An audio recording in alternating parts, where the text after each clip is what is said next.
சங்கிகள் தொடர்ந்து தமிழ்நாட்டுல இருக்கக்கூடிய சுகாதாரத்துறையில நொட்ட நொல்ல சொல்லிட்டு இருக்கிறாங்கல்ல.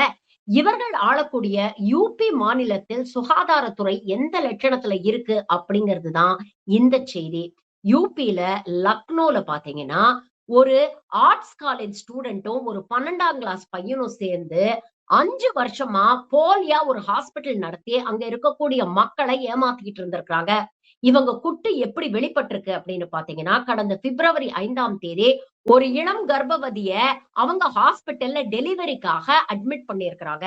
அந்த பெண்ணுக்கு எந்தவித முறையான மருத்துவ பயிற்சியும் எடுக்காத இவங்க 2 பேரும் சேர்ந்து சிசேரியன் செக்ஷன் பண்றோம் அப்படின்னு அறுவை சிகிச்சை பண்ணியிருக்கிறாங்க.